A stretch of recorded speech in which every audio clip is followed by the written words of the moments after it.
We've made a number of interesting discoveries based on the autopsy results of the alien specimen you brought back. The research team is now referring to this particular variation as a sectoid, based on the unusual structure of its internal organs, which we believe to be the product of genetic manipulation. As we've seen in the field, this species also seems to harbor some sort of telepathic ability. The tall one has, up until this point, been unofficially referred to as the Thin Man. Initial testing has revealed a concerted effort by the aliens to modify this specimen's genetic structure in such a way as to make it appear human. However, on closer inspection, they seem to have had some trouble concealing the eyes, which appear to be reptilian in nature. Although I'm sure you can make the connection yourself, we've designated this particular specimen as a floater. The research team is continuing in its efforts to determine how the aliens prevented the organic tissue from rejecting the mechanical components, as they seem to work in perfect harmony with one another. Based on what we've seen in the field so far, including several grotesque examples of trauma resulting from the emergence of its young, we've taken to calling this specimen a chrysalid.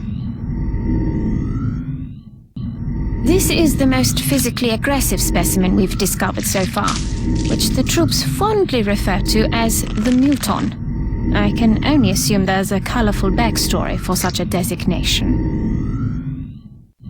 This unit appears to be a drone, which is similar to the military drones we are familiar with. This particular example seems to have the ability to repair damaged equipment. Dr. Shen and I believe it should be possible to capture and repurpose these for our own use in the field. We've yet to recover one of these in functional condition from the field. The men seem to enjoy using them for target practice.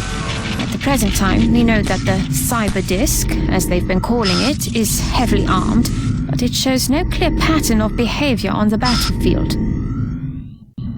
This is an extremely dangerous species, Commander.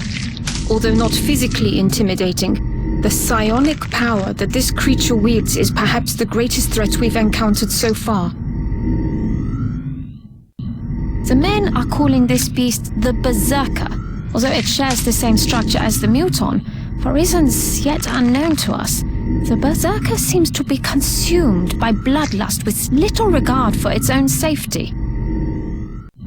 Another variation on a previously identified specimen, this is the Heavy Floater.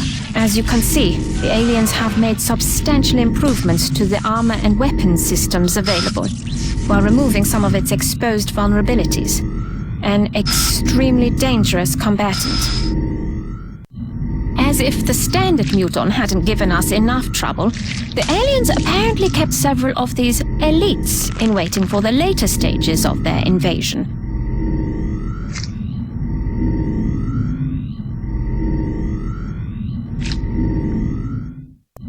This heavily armored unit is fully mechanized, though we're still not sure if it has an organic component within.